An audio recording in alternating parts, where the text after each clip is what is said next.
Hi students, നമ്മൾ പുതിയൊരു ക്ലാസ്സിലേക്ക് പോവുകയാണ്. നമ്മൾ Indian economy second chapter, Indian economy 90-50-90-90. അതിൽ നമ്മൾ ഒബ്ജക്റ്റീവ്സ് ഓഫ് 5-year പ്ലാൻസ് പഠിച്ചു കഴിഞ്ഞു. അതുപോലെ തന്നെ അതിൽ സെക്കൻഡ് പോർഷൻ അഗ്രികൾച്ചർ, 1950 മുതൽ 1990 വരെയുള്ള കാർഷിക മേഖലയുടെ അവസ്ഥ. അതിൽ ഒരു കാര്യം നമ്മൾ ചർച്ച ചെയ്ത് കഴിഞ്ഞു, land reforms and green revolution. ഇനി നമുക്ക് അടുത്തൊരു പോർഷനാണ് എ ഡിബേറ്റ് ഓവർ സബ്സിഡീസ്. കാർഷിക സബ്സിഡികൾ വേണമോ വേണ്ടയോ അതിനെപ്പറ്റിയുള്ളൊരു ചർച്ചയാണ്, ഒരു ഡിബേറ്റ് ആണ് അടുത്തത്. Subsidies, A debate over subsidies. അടുത്ത പോർഷനാണ് A debate over subsidies. Subsidy എന്താണെന്ന് നിങ്ങൾക്കറിയാം. ചെറിയ ക്ലാസ്സുകളിലൊക്കെ അല്ലെങ്കിൽ കേട്ടിട്ടുണ്ടാവും സബ്സിഡി എന്നുള്ള വാക്ക്. ഗ്യാസിന് സബ്സിഡി കിട്ടുന്നുണ്ട് എന്നൊക്കെ നിങ്ങൾ കേട്ടിട്ടുണ്ടാവും. എന്താണ് സബ്സിഡി എന്ന് പറഞ്ഞാൽ? സബ്സിഡി എന്ന് പറഞ്ഞാൽ ശരിക്കും the government grants to enterprises. സംരംഭങ്ങളെ ഗവൺമെന്റ് സഹായിക്കുന്നതിനെയാണ് സബ്സിഡി എന്ന് പറയുന്നത്. അപ്പം അങ്ങനെ സബ്സിഡി ഒരു സംരംഭത്തിന് കിട്ടിക്കഴിഞ്ഞാൽ അതിന് വില കുറച്ച് ആ സാധനം വിൽക്കാൻ പറ്റും. ഗവൺമെന്റ് സബ്സിഡി കിട്ടുകയാണെങ്കിൽ അതിന്റെ ഫലമായിട്ട് വില കുറച്ചിട്ട് അത് കൊടുക്കാൻ പറ്റും. അതാണ് സബ്സിഡി എന്ന് പറയുന്നത്. ഇവിടെ അഗ്രികൾച്ചർ സബ്സിഡീസ്, നമ്മളിവിടെ ചർച്ച ചെയ്യുന്നത് കാർഷിക സബ്സിഡിയെ പറ്റിയാണ്. അഗ്രികൾച്ചർ സബ്സിഡി, അതിനെപ്പറ്റി ഒരു ഡിബേറ്റ് ആണ്. വേണമോ വേണ്ടയോ, അല്ലെങ്കിൽ എത്ര നല്ലതാണ്, ഗുണം എന്തൊക്കെയാണ്, അങ്ങനെയൊക്കെയുള്ള ചർച്ച. A debate over subsidies. ഇപ്പം കാർഷിക മേഖലയിൽ പുതിയ ടെക്നോളജി, ന്യൂ ടെക്നോളജി നമുക്കറിയാം. ഇന്ത്യയിൽ ഹരിതവിപ്ലവമൊക്കെ നടന്നു, പുതിയ ടെക്നോളജി ഉപയോഗിക്കാൻ തുടങ്ങി. ഈ പുതിയ ടെക്നോളജി ഉപയോഗിക്കാൻ വേണ്ടി, അതുകൂടി പ്രോത്സാഹിപ്പിക്കാൻ വേണ്ടി ഗവൺമെൻറ് ഈ സബ്സിഡി, പുതിയ വിത്തുകൾക്കും വളങ്ങൾക്കെല്ലാം പമ്പ് സെറ്റ്, ഇതിനൊക്കെ സബ്സിഡി കൊടുക്കാൻ തുടങ്ങി. ഇതിനാണ് നമ്മൾ അഗ്രികൾച്ചർ സബ്സിഡി എന്ന് പറയുന്നത്, കാർഷിക സബ്സിഡി. ഇതിൽ ചോദ്യം വരുന്നത് the arguments for and arguments against subsidies. സബ്സിഡിക്ക് അനുകൂലമായ വാദഗതികൾ, സബ്സിഡിക്ക് എതിരായിട്ടുള്ള വാദഗതികൾ, രണ്ടാണ്. അതാണ് ഒരു ഡിബേറ്റ്. അത് നമ്മൾ ചർച്ച ചെയ്യുന്നത് the favour or the subsidies, സബ്സിഡീസ്ക്ക് അനുകൂലമായ വാദഗതികൾ. അതായത് സബ്സിഡി വേണം എന്ന് പറയാൻ എന്താണ് കാരണം? സബ്സിഡിക്ക് അനുകൂലമായ arguments in favour of subsidies, സബ്സിഡിക്ക് അനുകൂലമായ വാദഗതികൾ. ഇതിലൊന്ന് പറയുന്നത് to attract more people to agriculture. കൃഷിയിലേക്ക് കൂടുതൽ പേരെ ആകർഷിക്കണമെങ്കിൽ ഗവൺമെന്റ് സബ്സിഡി കൊടുക്കുകയാണെങ്കിൽ പറ്റും എന്നാണ് ഒരു വാദഗതി പറയുന്നത്. To attract more people to agriculture. Then to encourage the adoption of new technology. പുതിയ ടെക്നോളജി, കാർഷിക മേഖലയിൽ പുതിയ ടെക്നോളജി ഉപയോഗിക്കാൻ സബ്സിഡി കൊടുക്കുകയാണെങ്കിൽ പുതിയ ടെക്നോളജി ഉപയോഗിക്കാനുള്ളൊരു പ്രോത്സാഹനമാകും എന്നുള്ളൊരു അഭിപ്രായമുണ്ട്. വേറൊന്ന്, കൃഷി ഒരു ലാഭകരമായ ഒരു ഏർപ്പാടല്ല.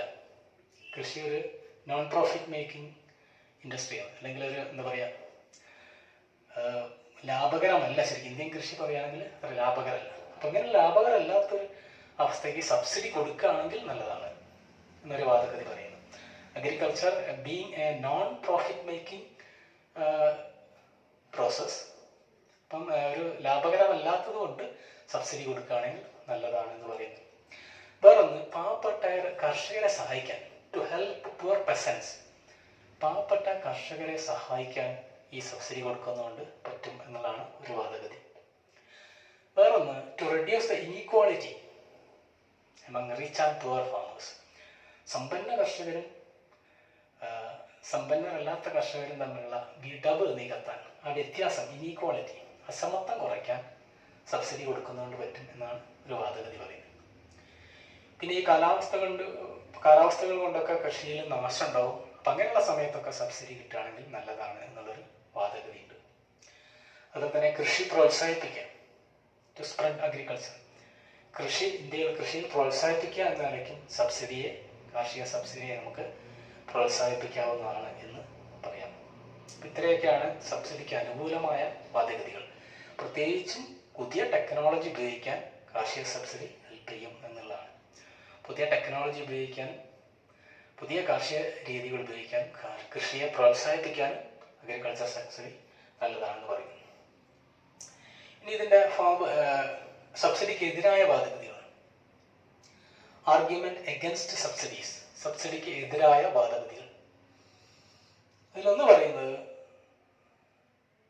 Rich farmers and poor farmers, സമ്പന്ന കർഷകരും അതുപോലെ തന്നെ സമ്പന്നരല്ലാത്ത കർഷകരും തമ്മിലുള്ള ഗ്യാപ്പ്, ഇനീക്വാളിറ്റി, അസമത്വം വർദ്ധിക്കാൻ കാരണമായി എന്ന് പറയുന്നുണ്ട്. പ്രത്യേകിച്ചും റിച്ച് ഫാമേഴ്സാണ് സബ്സിഡിയുടെ ഗുണങ്ങൾ ഏറ്റവും കൂടുതൽ ഗുണങ്ങൾ അനുഭവിക്കുന്നത് അല്ലെങ്കിൽ നേടിയെടുത്തതെന്ന് പറയുന്നു. സമ്പന്ന കർഷകർക്കാണ് കൂടുതലും സഹായകമായത് എന്നുള്ളത്. വേറൊന്നത് സബ്സിഡിയുടെ ഗുണങ്ങൾ ഫെർട്ടിലൈസർ ഇൻഡസ്ട്രിയാണ് എടുക്കുന്നത് എന്നുള്ളൊരു വാദഗതിയുണ്ട്. The benefits of subsidies goes to fertiliser industry. വളം വ്യവസായങ്ങൾക്കാണ് ഈ സബ്സിഡി കൊണ്ട് കൂടുതൽ ഗുണം ഉണ്ടായത് എന്നുള്ളൊരു വാദഗതി എന്ന് പറയുന്നത്. വേറൊന്ന് ഗവൺമെന്റിന്റെ ട്രഷറി അല്ലെ ഗവൺമെന്റിന്റെ എന്താ പറയുക ഖജനാവിൽ നിന്ന് കൂടുതൽ പണം ഇതിനു വേണ്ടി ചെലവഴിക്കപ്പെടുന്നു എന്നുള്ളതാണ്. Government loses a lot of money. കൂടുതൽ പണം ഗവൺമെന്റ് ഫണ്ടിൽ നിന്ന് കൂടുതൽ പണം ഈ സബ്സിഡിക്ക് വേണ്ടി നീക്കി വെക്കണം. അത് പ്രയാസകരമായ കാര്യമായിട്ട് പറയുന്നുണ്ട്. വേറൊന്ന് സബ്സിഡിയുടെ ഗുണം റിയൽ ബെനിഫിഷ്യറീസിന് കിട്ടുന്നില്ല, അല്ലെങ്കിൽ യഥാർത്ഥ കർഷകർ ആർക്കാണോ സബ്സിഡി ലഭിക്കേണ്ടത് അല്ലെങ്കിൽ സഹായം ലഭിക്കേണ്ടത് അവർക്ക് ലഭിക്കുന്നില്ല എന്നുള്ളൊരു വാദഗതിയും പറയുന്നുണ്ട്. ദെൻ കൃഷി ഒരു ലാഭകരമല്ലാത്ത ഏർപ്പാടുകളുണ്ട്, അതിന് സബ്സിഡിയും കൂടി കൊടുത്ത് അതിൽ കൂടുതൽ നഷ്ടം ഉണ്ടാക്കേണ്ട ആവശ്യമില്ല എന്നുള്ളൊരു അഭിപ്രായം കൂടി. ഇതാണ് ഡിബേറ്റ് ഓവർ സബ്സിഡി എന്ന് പറയുന്നത്. ഇതിൻ്റെ ഒരു നോട്ട് ഞാൻ വഴിയെ തരുന്നുണ്ടായിരിക്കും. Okay, thank U.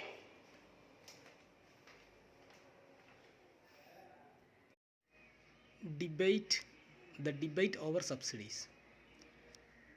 To encourage farmers to adopt new strategy, the government provided HYV seeds, chemical fertilizers, pump sets, etc.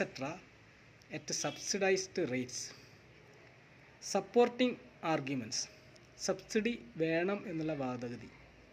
എന്തുകൊണ്ട് സബ്സിഡി വേണം, കാർഷിക സബ്സിഡി എന്തുകൊണ്ട് വേണം എന്നുള്ളത്. First one, subsidies are essential to encourage farmers to try new agriculture strategy. Second one, subsidies are inevitable in India where agriculture is a non-profit making business. Third one, subsidies help poor peasants to buy modern agriculture inputs.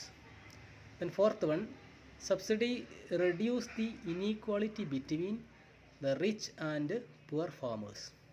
And fifth one, subsidy help to spread agriculture and attract more people to agriculture.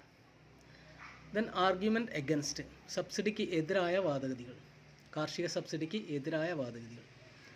First one, a major part of fertiliser subsidy goes to the fertiliser industry. Then second one, rich farmers corner the subsidy. Then third one, government loses a lot of money which could have been otherwise used for helping the poor people. Fourth one, failure in allocation of subsidies to real beneficiaries.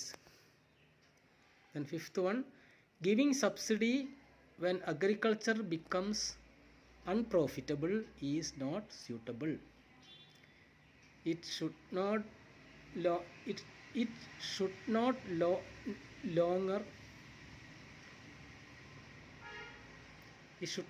no longer be continued.